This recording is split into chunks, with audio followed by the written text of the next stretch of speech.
retrouve aujourd'hui pour débuter une nouvelle semaine de vlog.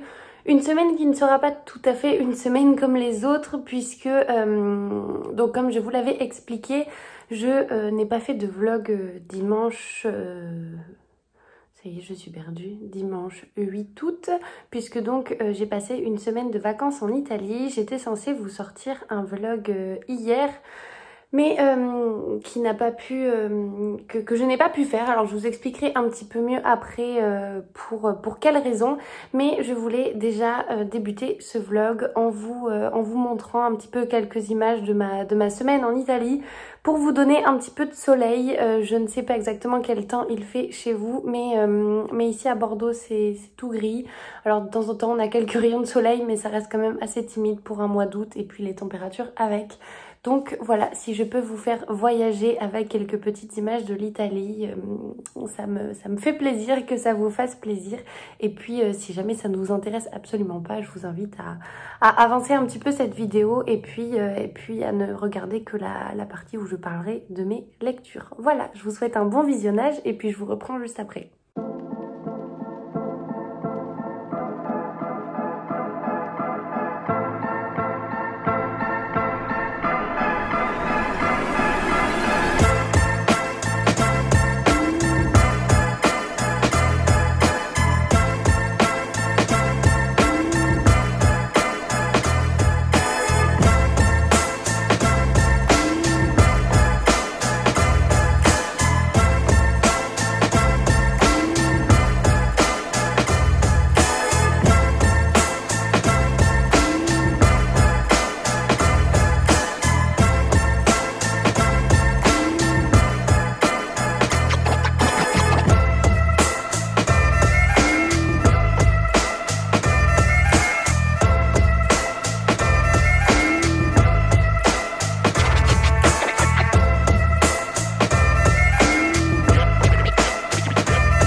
j'espère que ces quelques images vous auront plu, qu'elles vous auront fait voyager ou en tout cas découvrir un petit peu la côte amalfitaine.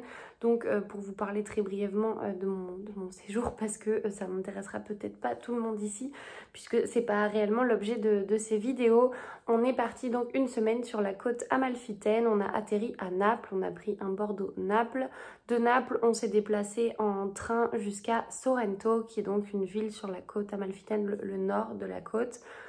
Et ensuite de Sorrento, nous sommes partis donc à Amalfi, qui, comme son nom l'indique, a d'ailleurs donné son nom donc à la côte amalfitaine.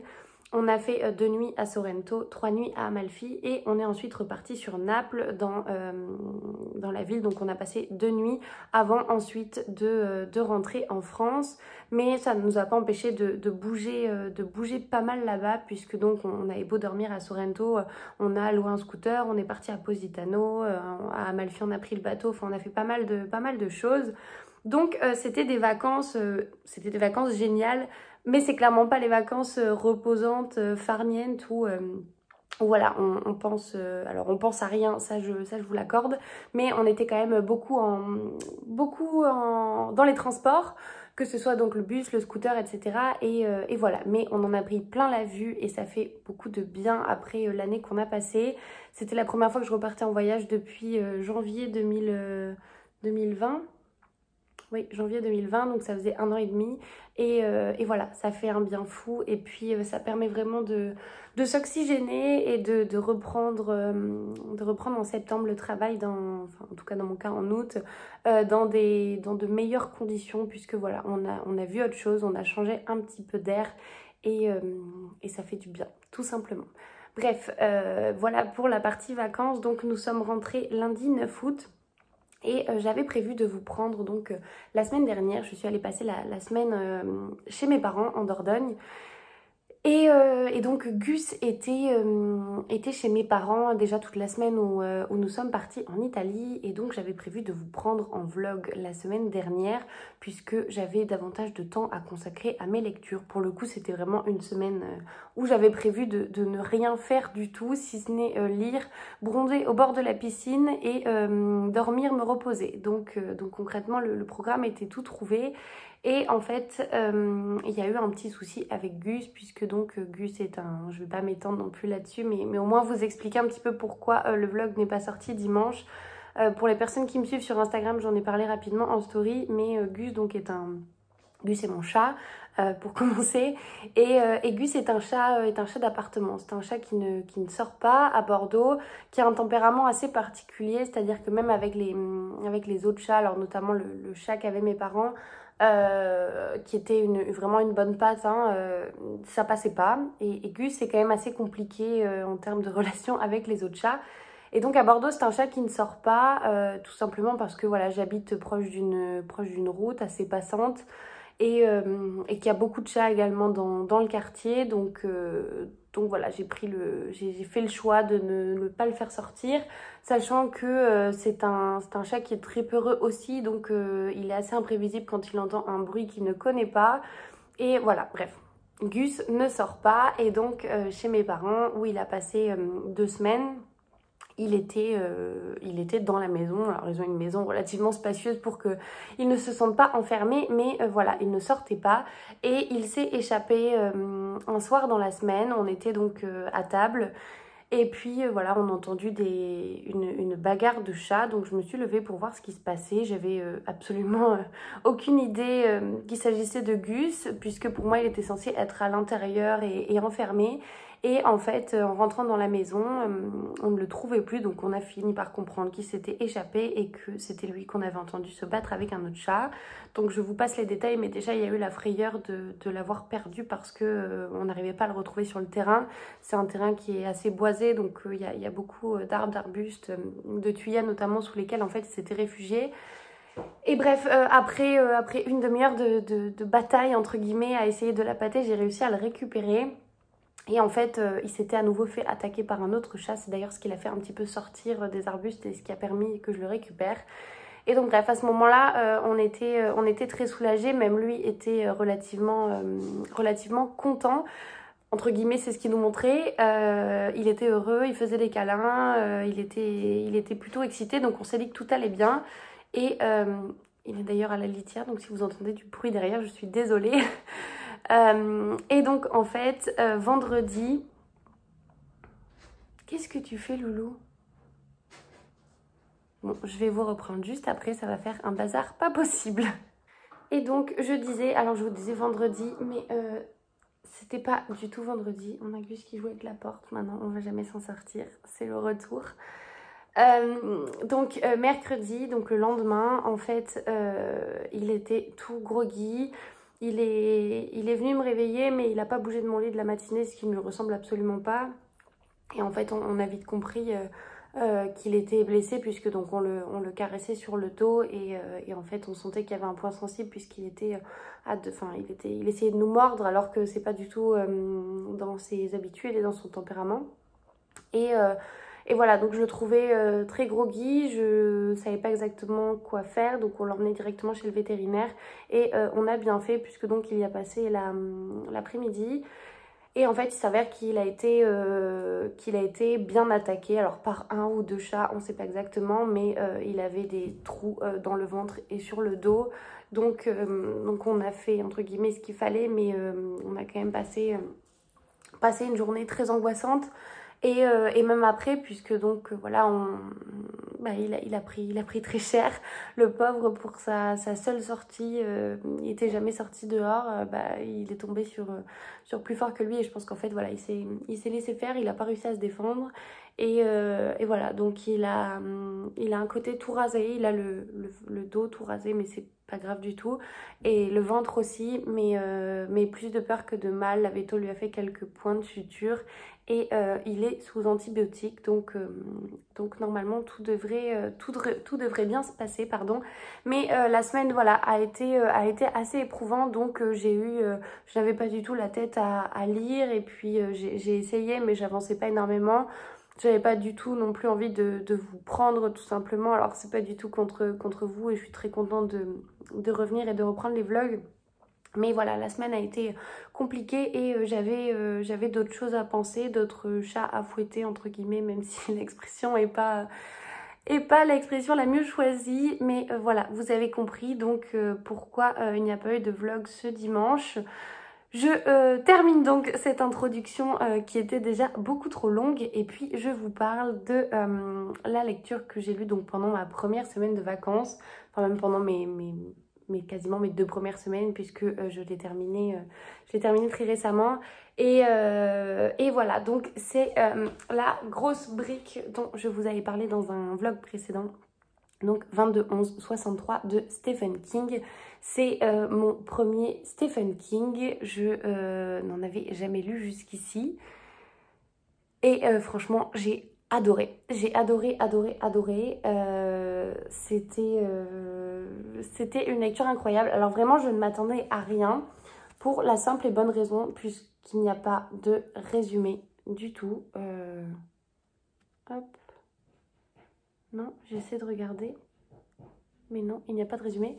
Je reviens. Je crois que Gus est en train de farfouiller dans mon placard.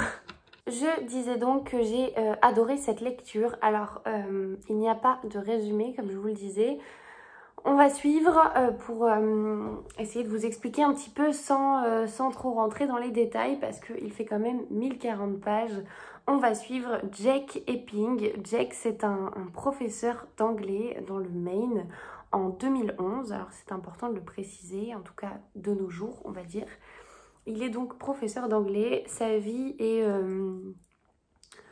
il a une vie plutôt plan-plan. Il est sur le point de divorcer. Enfin, en tout cas, il vient de divorcer. Et voilà, au niveau de sa carrière, bon, il fait son travail. Il est compétent dans ce qu'il fait, mais on ne peut pas dire qu'il ait une vie pleinement épanouie. Et malgré ça, donc il se lie d'amitié avec l'un de ses collègues, en tout cas une personne qui travaille dans le lycée dans lequel il travaille lui aussi. Et avec cette personne, ils vont aller un soir manger chez Al. Al, c'est une connaissance, ou en tout cas un ami de Jake, qui tient un restaurant, un espèce de diner fast-food qui s'appelle Fat Burger. Et Hal va confier un secret à Jake. Il va lui expliquer qu'il a la possibilité de revenir dans le passé, tout précisément en 1958. Et vont s'en suivre, je sais même pas si c'est très français de vous dire ça, mais vont suivre en tout cas plusieurs aventures. Et le but que vont se fixer Hal et Jake, ça va être de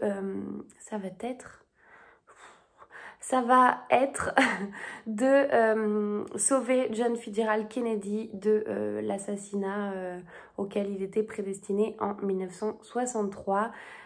Sauf qu'en fait, ça c'est vraiment la trame globale, à savoir Jake revient dans le passé pour empêcher l'assassinat de JFK, mais l'histoire ne tourne absolument pas qu'autour de ça, vous vous en doutez bien. 1040 pages qui ne parleraient que de ça, je pense que ce serait assez long peut-être, mais pas du tout. En fait, on va aborder plein d'autres sujets, on va également avoir une histoire d'amour.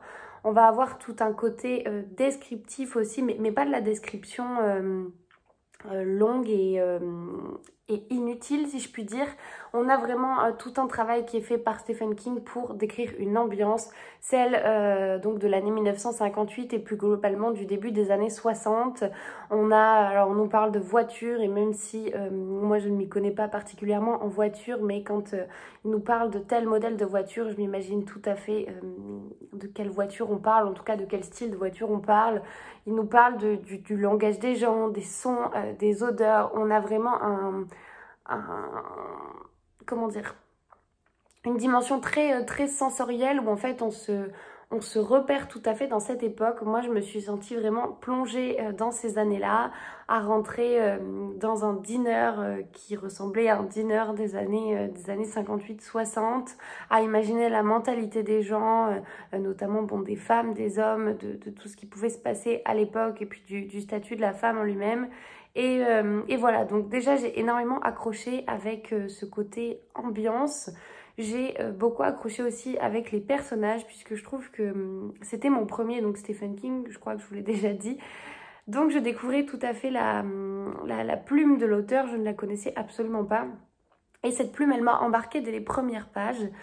Pourtant, dès les premières pages, on ne rentre pas dans le détail immédiatement. Alors, ça ne met pas énormément de temps, mais on ne rentre pas dans le détail de suite. Et pourtant, ces premières pages ont réussi à m'embarquer. Je me suis sentie très... Enfin, comment dire, j'avais l'impression en fait de regarder un film en lisant ce livre. Je trouvais que tous les propos étaient imagés, que la plume en tout cas était très visuelle. C'est-à-dire que tout ce qui était décrit, je me le projetais, alors que voilà, je n'ai jamais vu, il a été notamment, on me l'a dit, adapté en série, mais je n'ai jamais vu la série, donc je n'avais absolument aucune idée en tête des personnages, je ne m'imaginais rien du tout. Et pour autant, voilà, j'ai de suite été plongée dans cette histoire. On a donc des chapitres et des sous-chapitres. Je sais pas exactement, je crois qu'on a 31 chapitres, donc sur 1040 pages. Mais ces chapitres-là sont divisés en... alors on a des parties déjà. Bon, vous me direz, ça change pas grand-chose ce que je vous raconte. Mais voilà. Par exemple, on a une partie ici, suivie donc du début du chapitre, notamment le chapitre 14. Et ensuite, on a des sous-chapitres. Donc là, par exemple, voilà, on finit, je ne sais pas si vous verrez très bien, on finit le chapitre 1, on commence ici le chapitre 2. Et ces sous-chapitres sont assez courts, ce qui, je trouve, rend la lecture relativement fluide. Oh, mon doudou, il est allongé, regardez. Bref, je disais donc, ces sous-chapitres sont relativement courts et je trouve ça très fluide dans la lecture.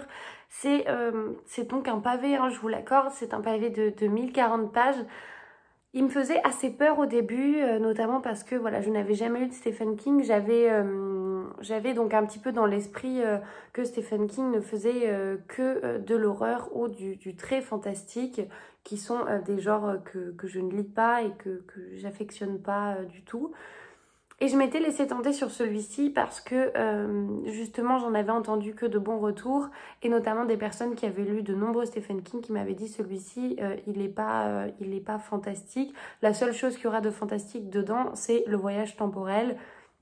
Et effectivement c'est ce qui se passe. Et vraiment les 1040 pages, le meilleur conseil que je puisse vous donner c'est de ne pas en avoir peur. Alors je suis pas du tout habituée, moi, la première, à lire des livres aussi conséquents en nombre de pages. Mais celui-ci, vraiment, je l'ai dévoré. Et en fait, j'ai même eu envie de le faire durer. C'est-à-dire que c'est pas un livre que j'ai peiné à terminer. C'est un livre où au début, par exemple, j'avançais très vite. J'avais lu 600 pages en quasiment 3 jours quand j'étais donc en Italie. Et en fait, je me suis dit non, calme-toi parce que tu vas le terminer trop vite. Et je me sentais tellement bien dans ce récit avec cette ambiance et ces personnages que j'avais pas envie de les quitter. Donc, ce qui est quand même assez bon signe. Voilà donc pour cette lecture. Et j'ai commencé donc aujourd'hui une nouvelle lecture qui est donc Un coin de ciel brûlé de Laurent Guillaume aux éditions Michel Lafon.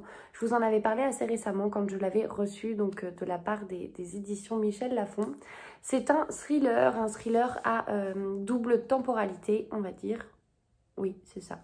On a une histoire donc qui se déroule en Sierra Leone en 1992 et on va suivre la vie d'un petit garçon qui s'appelle Neil Yeboah qui a 12 ans et qui se retrouve donc en pleine guerre civile dans son pays et donc il va être enrôlé de force dans l'armée et va devenir un enfant soldat. On va assister, alors j'en suis vraiment qu'au tout début donc j'en suis pas du tout à cette partie-là. J'en suis pour l'instant au chapitre 8. Mais donc on a cette première partie de récit. En fait, les deux récits alternent. On a donc la vie de Neil Yeboah qui a 12 ans en Sierra Leone en 1992. Et on a de nos jours la journaliste Tania Rigal, qui est donc une journaliste d'investigation chez Mediapart, qui est à Genève. Et elle se voit interrogée par la police puisqu'elle avait rendez-vous avec un homme. Cet homme lui avait donné rendez-vous pour lui divulguer apparemment des informations assez sensibles. Et cet homme a été retrouvé assassiné dans sa chambre d'hôtel avec un pic à glace planté dans l'oreille. Je vous spoile rien, c'est vraiment au début. Et donc Tania va essayer de comprendre déjà quel lien elle pouvait avoir avec cette personne. Enfin en tout cas, qu'est-ce qu'il cherchait à lui divulguer. Et puis on va comprendre, alors ça je me fie à la 4e de couverture puisque pour l'instant je n'en suis absolument pas là. On va comprendre apparemment qu'il y a un lien entre ce qu'il s'est passé en 1992 avec l'histoire de Neil et ce qu'il se passe aujourd'hui avec l'histoire de Tania. On va apparemment faire ressortir des choses qui auraient pu se passer en Afrique quand il y a eu donc la guerre. Et voilà, pour l'instant, je vous avoue, alors c'est une très bonne lecture, enfin en tout cas j'ai de très bonnes premières impressions, ça se lit très bien. Il y a beaucoup d'actions, je trouve, dans les 100 premières pages, donc c'est plutôt prometteur. Et j'ai hâte de savoir ce qu'auront bien évidemment en lien ces deux histoires. Mais pour l'instant, voilà, ça se lit très bien, il est pas très épais. Il fait 480 pages, donc ça peut se lire assez rapidement et je vous en reparlerai mieux à ce moment-là. Voilà, je m'arrête ici et puis je vous reprends demain ou un petit peu plus tard. Ça va, Nounou? Qu'est-ce que tu fais? T'es colère avec ta queue?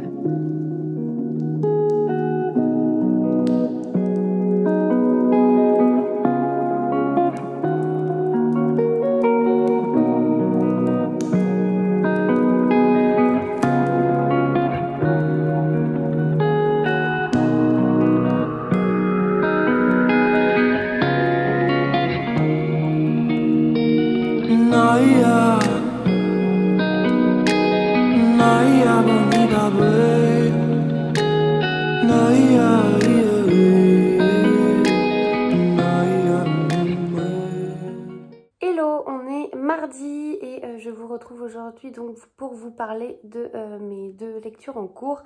Hier, je vous en ai présenté qu'une seule. Je vous ai présenté Un coin de ciel brûlé de Laurent Guillaume. J'avais à peine commencé, j'étais vraiment avant les 100 premières pages.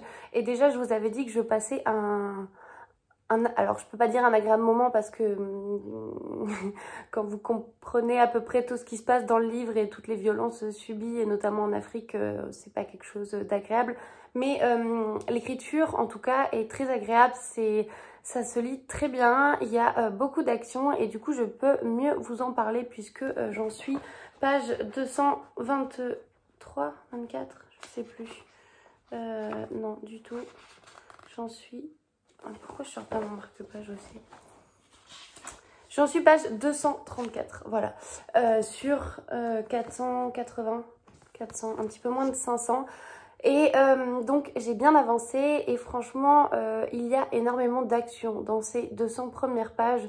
On a en l'espace de 200 pages, on a beaucoup de choses qui se passent et alors autant dans certains autres romans, parfois je reproche que les événements se déroulent trop vite.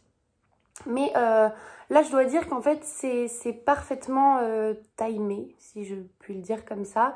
On a donc, comme je vous le disais hier, on a deux points de vue et deux temporalités. La première en 1992 avec Neil Yeboah, qui est donc un petit garçon qui est en Sierra Leone et qui a été enrôlé de force par les rebelles. C'est donc devenu un enfant soldat et donc on va suivre un petit peu son évolution en tant qu'enfant soldat avec son raisonnement aussi d'enfant en pleine période de guerre dans son pays. Et ça, c'est déjà quelque chose d'assez poignant, d'assez dur. Je vous avoue qu'il y a certains passages, alors l'auteur décrit des horreurs, vraiment des horreurs, que ce soit des viols, des pillages de villages, des massacres concrètement. C'est vraiment pas gai, hein. Mais il le décrit d'une manière qui est pas... Enfin, si c'est quand même un petit peu gore, mais ça pourrait être pire. Voilà, c'est ce que je sais pas si c'est très clair, mais voilà, moi qui aime pas nécessairement les détails ensanglantés, bon voilà, il y en a pas, on n'est pas là pour ça en fait, on n'est pas là pour avoir le gore de la chose. L'auteur, il est simplement là pour décrire les faits et pour dire, voilà, pour pas prendre des pincettes pour décrire un événement qui a été horrible en fait, il faut le dire. Il le dit, il dit les choses comme elles sont. Et voilà, il n'est pas là pour envenimer le truc. J'ai du mal à parler aujourd'hui. Il n'est pas là pour envenimer le truc et pour en rajouter des couches histoire que ce soit bien gore. C'est pas du tout l'objet. Donc ça, c'est d'un côté, on a donc l'histoire de Neil. Et de l'autre côté, on a donc l'histoire de Tania Rigal qui se passe, comme je vous le disais, de nos jours. Alors, théoriquement à Genève, mais il y a que le début qui est à Genève puisque son enquête et puis les événements vont la mener dans différentes villes. Elle va voyager pas mal. Et franchement, je dois dire, voilà, j'aime beaucoup. Ça avance bien, c'est rythmé. La preuve, hier soir, je ne voulais pas le lâcher. J'ai dû m'endormir dessus pour me convaincre qu'il fallait vraiment que je le pose et que j'arrête ma lecture. Mais voilà, je passe un super moment pour l'instant et donc je vous en reparlerai mieux, encore une fois, quand je l'aurai avancé. Voire même peut-être quand je l'aurai terminé parce que ça sert à rien que je vous fasse un update pour vous dire à chaque fois la même chose. Mais là, j'avoue que j'attendais d'en être à la moitié pour vous en parler déjà un petit peu mieux qu'hier. Ça, c'est donc pour ma première lecture que je lis donc en lecture commune avec Agathe du compte Agathe Books sur Instagram. Et voilà. Et ma seconde lecture, alors c'est elle aussi une lecture commune. C'était pas prévu, mais comme celle-ci d'ailleurs, en fait, avec Agathe, Agathe devait le lire avant fin août, il me semble. Et moi, étant donné que je l'avais reçu de la part des éditions Michel Lafon, je voulais le lire assez rapidement. Et cette couverture alors même si effectivement on parle de Sierra Leone, hein, mais cette couverture assez estivale, si je puis dire, assez chaude, me donnait envie de le lire en été. Et donc je voulais pas attendre, donc ça tombait bien qu'Agathe doive le lire avant fin août. Et c'est plus motivant quand on est deux. Bref, je termine avec cette lecture. Ma seconde du coup lecture commune, c'est un tome 2 que je lis là aussi donc avec Camille du compte du papier et une plume et quelqu'un d'autre, je sais plus qui c'est, il faut pas m'en vouloir, j'ai mangé ton nom. Ça me reviendra peut-être, bref, c'est pas très grave. Je lis donc Meurtre et Charlotte aux fraises de Johann Fluck. Johann Fluck, je ne sais toujours pas comment on prononce son nom. C'est la suite de Meurtre et pépites de chocolat. C'est donc une saga de Cozy Murder, Cozy Mystery, où on va suivre Anna Swenson. Anna, c'est une pâtissière, oui, une pâtissière qui... je suis désolée, j'ai le nez qui me chatouille. Anna, c'est donc une pâtissière qui a une boutique de cookies dans la ville de Lake Eden, qui est une petite ville des États-Unis, du Minnesota, même si je ne dis pas de bêtises. C'est pas écrit, mais je crois que de mémoire, c'est le Minnesota. Et donc, Anna tient sa boutique de cookies et donc, elle a un beau-frère qui est policier. Et elle va être mêlée malgré elle dans le premier tome à un meurtre. C'est elle qui va découvrir le corps, je crois. Et donc elle va implicitement enquêter sur ce meurtre, puisque donc sa boutique de cookies et de pâtisserie en tout genre, c'est un petit peu le repère de tous les habitants de sa ville. Donc c'est là où les gens balancent un petit peu leur ragot, là où les gens se confient, discutent. Et Anna a tendance à laisser traîner ses oreilles pour récolter des informations. Et c'est donc comme ça qu'elle arrive à enquêter dans le premier tome sur celui-ci. Alors je ne vais pas vous parler du résumé parce que je ne voudrais pas vous spoiler du premier tome. Mais on va donc suivre à nouveau Anna qui va être confrontée. Alors j'ai vraiment pas beaucoup commencé, hein. J'en suis page... alors je ne l'ai pas mis à jour. J'en suis page 70. Et donc Anna va à nouveau enquêter, mais cette fois-ci de manière encore plus cachée que dans le précédent tome, sur un meurtre qui a eu lieu dans sa ville. Et on a également comme toile de fond un concours de pâtisserie qui a lieu lui aussi dans sa ville. Donc voilà, tout est réuni un petit peu pour avoir un univers assez cosy, assez gourmand, encore une fois. On est comme dans les premiers tomes, toujours avec des recettes. Alors... je crois quand même qu'il y en a moins. Bon, bah là, il suffit que je vous prenne une partie pour pas qu'il y en ait. Voilà. Bon, typiquement, il y en a quand même moins, je trouve, que dans le premier tome. Mais là, on a la recette des croustillants à la mélasse. Et on en a, voilà, là, les barreaux au chocolat des alpages. On a quand même pas mal de... on en a quelques-unes, mais moins que dans le premier tome, puisque le premier tome, de mémoire, c'était quasiment à la fin de chaque chapitre. On retrouve également cette mise en page du Cherche-Midi que j'adore, avec tous ces petits dessins-là à chaque chapitre. Et puis, encore une fois, ce format semi-broché, puisque donc, si je le compare à un vrai brochet... vous voyez bien la différence. Et pour autant, il est un poil plus grand ou même plus large, je crois, qu'un livre de poche classique. Voilà donc pour mes deux lectures en cours. On est sur de la tranche, enfin sur du dos assez noir quand même. Et voilà, j'espère terminer ces deux lectures cette semaine. On est donc mardi. Je clôturerai du coup ce vlog demain, je pense. Ouais, peut-être pas.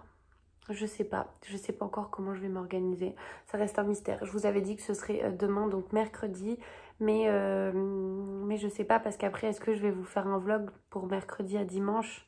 Ce sera peut-être pas très utile. Donc finalement, il vaudrait peut-être mieux que le vlog, il sorte dimanche. Enfin bref, c'est pas à vous de vous poser ces questions, parce que quand la vidéo, elle sortira, j'aurai tranché, j'aurai pris une décision. Mais bref, c'est pas grave. Je voulais vous parler de deux achats que j'ai fait. Alors c'est des achats que j'ai fait la semaine dernière, mais puisque je vous ai pas pris la semaine dernière, j'avais pas eu le temps du coup de vous les présenter. Il y a un premier achat que j'ai fait chez Easy Cash. Alors je vous montre un plan normalement dans ce vlog, un petit plan de chez Easy Cash qui est donc vraiment mon passage obligatoire quand je rentre chez mes parents. J'ai pas de Easy Cash à Bordeaux, alors j'ai bien d'autres magasins d'occasion comme ça, style Cash Express, mais il est absolument pas fourni et voilà, c'est très restreint comme choix de livres. On y trouve les classiques 50 nuances de gré qui sont en 10 exemplaires, les Da Vinci Code, etc. Mais on n'a pas grand chose de plus. Donc je vais régulièrement chez Easy Cash. il faut que j'aille me moucher parce que je suis encore malade. La fille, elle part en vacances, elle est malade. Et elle revient de vacances, elle est malade. Mais c'est l'histoire de ma vie.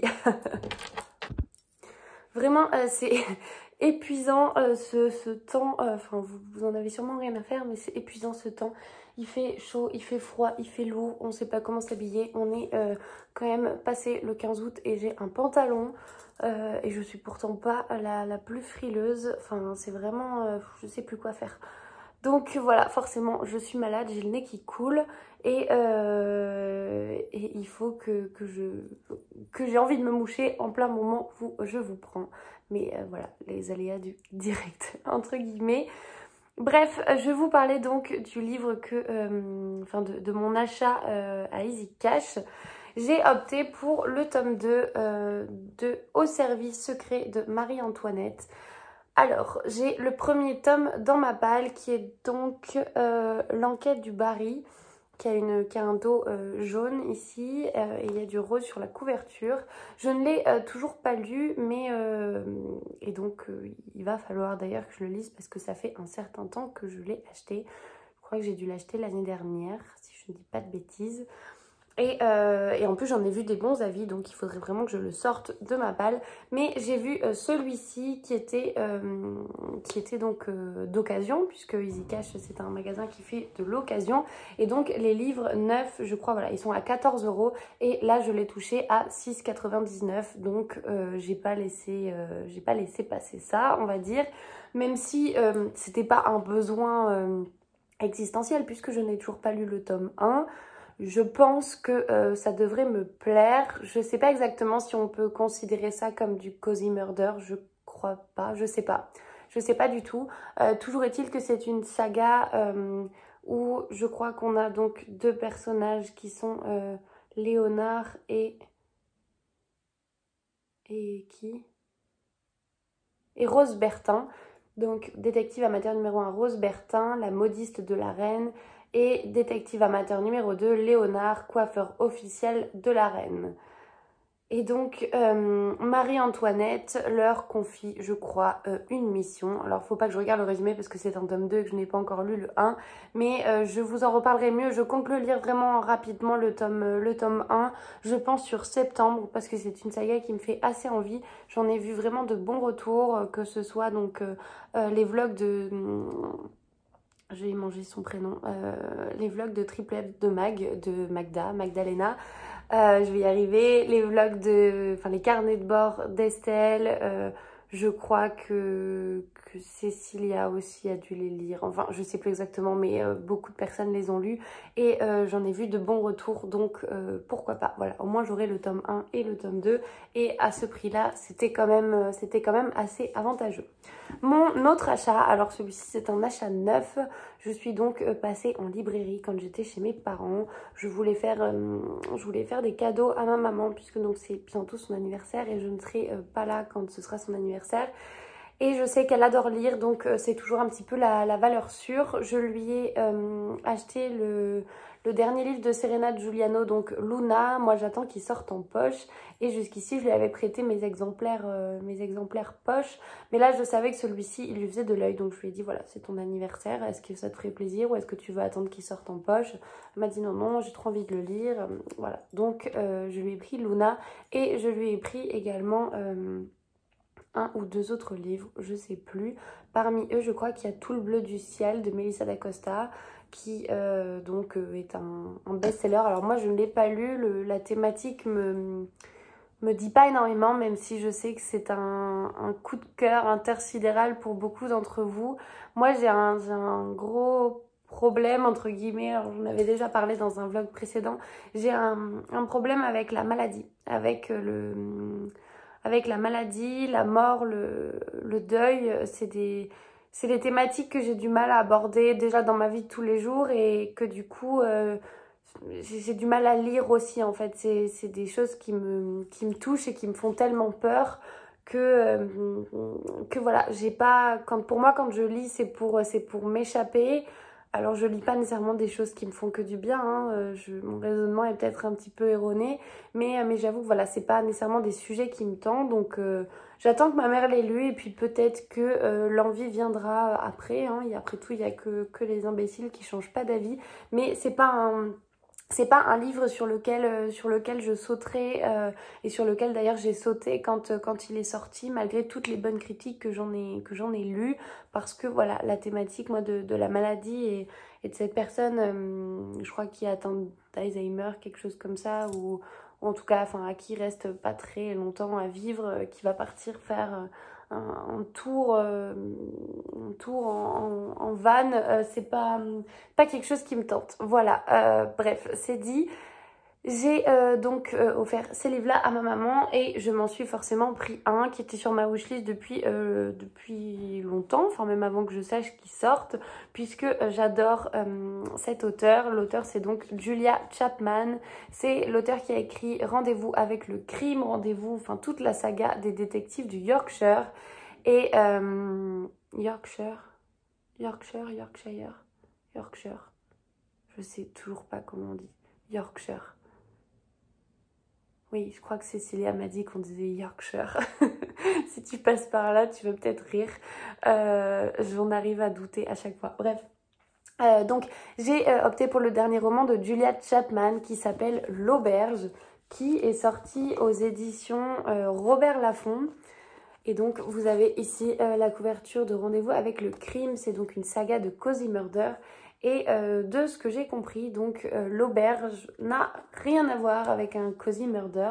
C'est en tout cas absolument pas dans cette thématique-là qu'il était présenté là où je l'ai acheté. Et donc, le résumé, gare au roast beef, branle-bas de combat dans la petite commune pyrénéenne de Fogas. L'auberge des Deux Vallées vient d'être rachetée par un couple d'Anglais. Les habitants vont-ils devoir troquer foie gras, garbure et cassoulet contre bœuf bouilli, fish and chips et infâme jelly? Suce à l'envahisseur. Ni une ni deux, le maire, fou de rage, convoque d'urgence un conseil municipal. Mais les querelles internes ne font que jeter de l'huile sur le feu. Français et Britanniques sauront-ils trouver un terrain d'entente à la table des négociations? Ça a l'air d'être une comédie, on va dire. Peut-être voilà, tentée d'un certain humour british, puisque donc Julia Chapman est britannique. Et voilà, en tout cas, j'aime tellement sa plume dans les détectives du Yorkshire que je serais contente de la retrouver. Je pense que je me garderai peut-être ça pour l'automne ou cet hiver. En plus, la couverture avec ces arbres-là, ces couleurs orange, etc. Ça me dit bien pour l'automne. Donc voilà. Il est sorti, donc, comme je vous disais, chez Robert Laffont. Alors par contre, je trouve que le format, en fait, voilà. Là, on va vraiment comparer. Donc là, vous avez un brochet Michel Laffont classique. Là, vous avez un semi-brochet. C'est vraiment bizarre. Il est plus grand que au service secret de Marie-Antoinette. Et si on compare à celui-là, voilà, il est vraiment entre les trois. Vous voyez, ma main, elle est au niveau. Il est vraiment entre les trois. Celui-ci, il fait 15 €. Mais il fait 15 €, c'est quand même un gros pavé. Celui-ci, il en fait 19,95 €. Et pareil, c'est quand même un beau bébé. Et celui-ci, il fait 17 €. Et je trouve ça un peu cher quand on sait qu'il fait quasiment le même format que celui-ci. Si on les met côte à côte, c'est à peu près la même chose. Celui-ci est à 14,9 €, celui-ci est à 17 €. Et je trouve que même c'est plus cher que les détectives du Yorkshire. Je crois que c'est 14 € ou 15 €, je sais plus, le prix des détectives du Yorkshire. Et je trouve ça du coup, je trouve ça cher. Bref, voilà, c'était ma réflexion du jour. Mais voilà, en tout cas, cette couverture, je vais pouvoir enlever ce bandeau parce que moi, je ne les garde pas. Cette couverture est trop belle et j'ai trop hâte de le lire. Bref, je m'arrête ici parce que ça fait une éternité que je vous parle. Et voilà, je retourne à ma lecture et puis je vous reprendrai demain. Hello, on est jeudi, oui on est jeudi, je vous ai pas pris hier parce que j'ai été malade, enfin ça s'en donnera peut-être un petit peu à ma voix, mais voilà j'ai chopé une bonne crève, On est en août, tout va bien, c'est vraiment, enfin en août ou en octobre, je sais pas trop en fait. Bref, voilà, je vous ai donc pas pris hier et de la même manière, je savais pas exactement si je posterais ce vlog le mercredi, donc hier, ou si j'attendais dimanche. Et donc forcément, le fait d'avoir été malade fait que voilà, maintenant je vais pas vous poster ce vlog jeudi et puis en refaire un autre dimanche. Donc tant qu'à faire, je vous aurai tout dimanche. Ce sera du coup peut-être un vlog un petit peu plus long, mais je sais que souvent vous préférez quand les vlogs sont plus longs. Donc voilà, j'espère que ça vous plaira quand même. Je voulais donc vous parler de mes deux lectures en cours qui sont donc Meurtre et Charlotte aux fraises de... il y a un scooter qui passe et j'ai la fenêtre ouverte. Qui est donc Meurtre et Charlotte aux fraises de Joanne Fluck, le tome 2 des aventures, enfin des enquêtes d'Anna Swenson. J'ai bien avancé puisque j'en suis donc page 150 sur 4... Non, il n'y a même pas 400 pages. Sur 385 pages. Ça se lit très bien. J'aime beaucoup ce tome-ci. Je le préfère pour l'instant au tome précédent, au premier tome, parce que je trouve qu'en fait on rentre plus rapidement dans l'histoire. Évidemment, c'est un petit peu le jeu des tomes 1 à chaque fois, puisqu'on nous présente les personnages et l'univers dans lequel ils évoluent. Et là, j'aime beaucoup celui-ci parce que je trouve que l'entrée en matière est plus rapide, entre guillemets, puisqu'on connaît les personnages, on connaît un petit peu leur rôle. Et voilà, donc Anna va enquêter sur un meurtre qui a eu lieu dans sa petite ville de Lake Eden. Et en parallèle, on a donc un concours de pâtisserie qui a lieu dans cette même ville. Anna est la présidente du concours et on va soupçonner que le meurtre qui a été commis a peut-être été commis en lien avec ce concours de pâtisserie. Donc on a encore une fois ces deux univers qui se mélangent. Et franchement, c'est un régal. C'est une lecture toujours aussi gourmande, aussi cosy. Hein. C'est un cozy murder et on sait pourquoi. Parce que voilà, tout est réuni pour nous faire passer un agréable moment, même si on enquête sur un meurtre. On est vraiment dans les codes du genre. Donc c'est un régal, qui plus est, ça se passe aux États-Unis, donc ça change un petit peu des cozy murders qu'on peut avoir qui se passent plus généralement en Angleterre et même certains, je crois, en France maintenant, puisque donc le genre explose et qu'on découvre de nouveaux titres assez régulièrement. Et voilà, donc pour l'instant je passe un super moment de lecture et je vous en reparlerai peut-être un petit peu mieux quand je l'aurai terminé, mais je vais pas non plus m'étendre dessus puisque donc c'est un tome 2 et que j'ai pas trop envie de vous révéler ne serait-ce que déjà qui est mort, puisque ça risquerait de spoiler les personnes qui n'ont pas encore lu le tome 1 ou qui sont en train de le lire. Et voilà. Mon autre lecture en cours, c'est donc Un coin de ciel brûlé de Laurent Guillaume. Et sur cette lecture, c'est pareil, j'en suis page 310 sur... Chaque fois j'oublie combien il fait. Sur 492.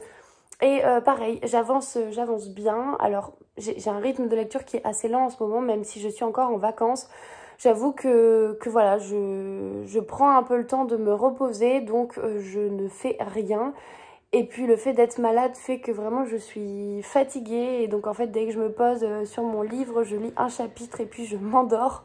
Donc c'est compliqué pour avancer, mais c'est pas grave. Cette lecture, pour l'instant, je l'adore. C'est très addictif. Il y a beaucoup d'actions, on est tout à fait plongé dans l'univers des personnages, que ce soit donc en 1992 à suivre Neil, le petit garçon de 12 ans qui est devenu un enfant soldat malgré lui, ou que ce soit de nos jours en suivant Tania qui enquête sur la mort d'un homme et de plusieurs personnes même. Et voilà, on est tout à fait plongé dans cette enquête. La plume de l'auteur, moi je la découvre, je ne connaissais absolument pas cet auteur. Je ne sais pas si vous connaissez aussi. Si c'est le cas, dites-le moi en commentaire. Moi je ne connais pas du tout cet auteur. Et franchement, c'est une belle découverte pour l'instant parce que ça se lit très bien. Et on visualise parfaitement les endroits, les personnages, les actions. Et voilà, c'est une très bonne lecture. Donc on est toujours sur mes deux lectures en cours que j'espère finir avant la fin de la semaine. J'aimerais bien les terminer toutes les deux pour pouvoir passer à autre chose parce que ce mois d'août, donc on est le 19 août aujourd'hui, en 19 jours, j'ai lu j'ai seulement terminé 22-11-63. Donc voilà, j'aimerais bien avancer quand même et puis en profiter pour lire d'autres choses. Il faut que je prenne le temps aussi, alors demain ou peut-être ce week-end, de constituer ma pile à lire de septembre. Et vous avez été plusieurs à me demander si j'organisais des lectures communes. Alors oui et non, dans le sens où je n'en organise pas formellement. En revanche, ce que je pensais faire, et c'est ce que vous êtes nombreuses à faire aussi parfois sur Instagram, c'est à publier votre planning de lecture. Et donc je pense que je vais me mettre à faire pareil, à publier un planning un petit peu approximatif des lectures que j'aimerais lire durant le mois. Et ensuite, les personnes qui sont intéressées pour se joindre à moi et qu'on le lise ensemble m'écriront et puis on verra ça ensemble. Ça pourrait être, je pense, une bonne idée. Et à la fois, moi, ça m'obligerait à me tenir à mon planning de lecture puisque c'est ce que je faisais en mars, avril, mai et je m'y tenais bien. Mais j'avoue que depuis juin, après avec ma grosse période de travail, etc., j'avais un peu abandonné l'idée de ce planning. Et puis là, tout simplement pour l'été, je n'en avais pas fait parce que j'avais pas envie de m'astreindre à un rythme particulier, sachant que j'allais être en vacances. Et voilà, donc je pense faire ça à partir de septembre. Enfin en tout cas, la fin août, vous postez mon planning. Pour ça, donc, il faut que je le prépare. Et voilà, et les personnes qui seront intéressées pour lire les mêmes livres que moi en même temps, vous pourrez comme ça m'écrire et puis on pourra se faire des petites lectures communes ensemble. Voilà, ça c'était la première chose. La deuxième... Mais non, en fait, il n'y a pas de deuxième chose. Je n'ai rien reçu du tout. Donc, je n'ai pas de réception à vous présenter. Je me demande même si je reçois du courrier puisque depuis que je suis partie en vacances, ma boîte aux lettres est vide. Même en rentrant de 2 semaines, ma boîte aux lettres était vide. Donc, voilà, je pense que mon facteur est en vacances lui aussi. Et il a tout à fait le droit. Et puis, j'attendais rien de particulier. Je pense que ça arrivera peut-être un petit peu plus vers la fin août ou septembre puisqu'il y aura donc de nouvelles sorties et voilà, et j'ai déjà quelques petites choses en tête que normalement je devrais recevoir et évidemment donc vous en parler. Bref, je m'arrête ici et puis je vous reprendrai demain.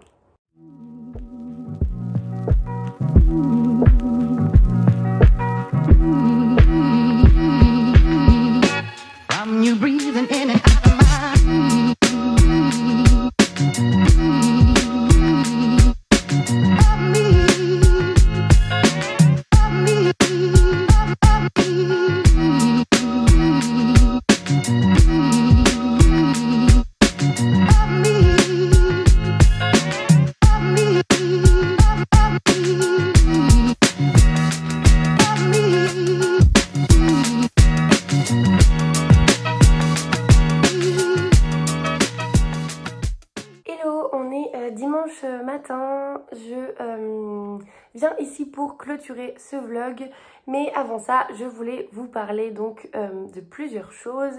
Hier, donc samedi, c'était la deuxième rencontre du Book Club, donc le club de lecture que nous avons créé avec Claire sur Bordeaux. Et donc on s'est réunis avec quelques-unes des filles qui étaient présentes.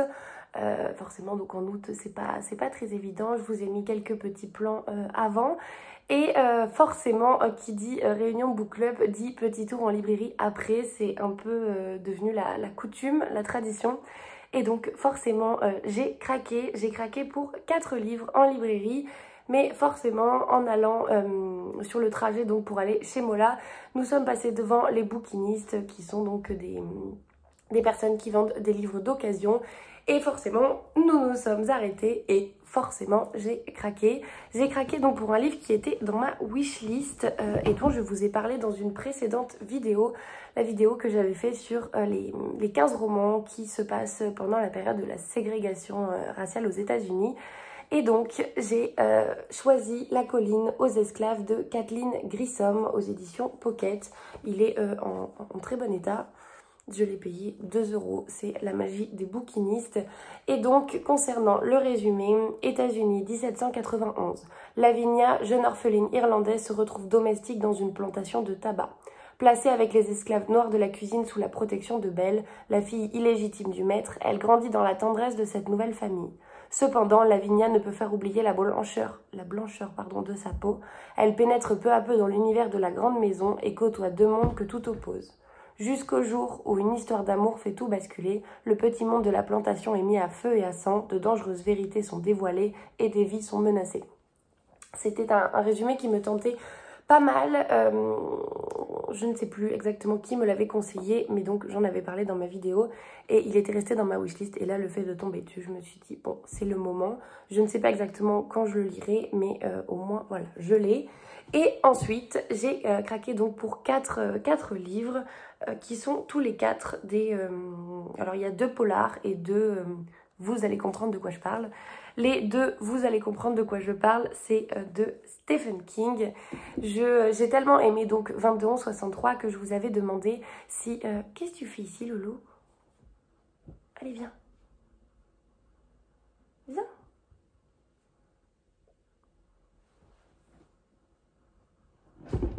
Voilà, il a tout fait bouger. Donc, j'avais tellement aimé Stephen King dans 22-11-63 que je vous avais demandé si jamais vous aviez des suggestions de livres de King à me conseiller. Et qui plus est, des livres de King, mais où le fantastique n'est pas trop présent, où on n'est pas non plus sur du gore ou de l'horreur, étant donné que je ne connaissais pas du tout l'auteur. 22-11-63 était le premier et le seul jusqu'ici que j'ai lu. Et donc, vous m'en avez conseillé plusieurs. Et j'en ai choisi 2. J'ai choisi donc Marche ou crève qui... alors je suis pas du tout calée en Stephen King, mais je crois comprendre qu'il avait publié ce livre sous le pseudo de Richard Bachman, je sais pas comment on prononce. Et voilà, donc Stephen King alias Richard Bachman.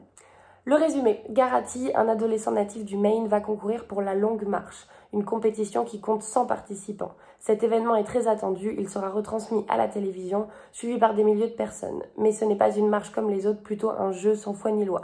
Garati a tout intérêt à gagner, le contraire pourrait lui coûter cher, très cher. Je ne sais du coup absolument pas plus au sujet de ce livre, si ce n'est que il faut le lire et qu'on n'est pas, voilà, sur quelque chose de fantastique, qu'apparemment ça pourrait me plaire.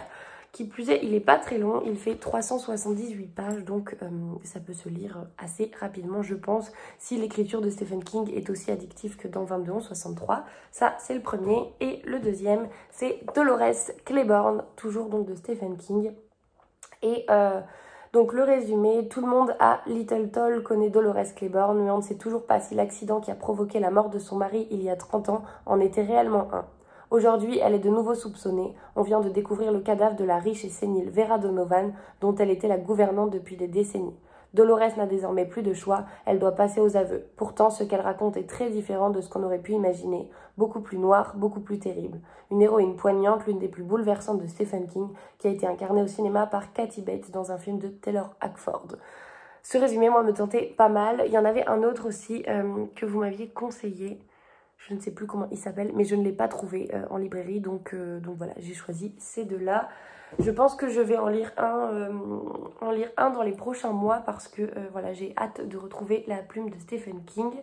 Et ensuite, j'ai choisi 2 polars. Le premier, bon, ce n'est plus une surprise à force.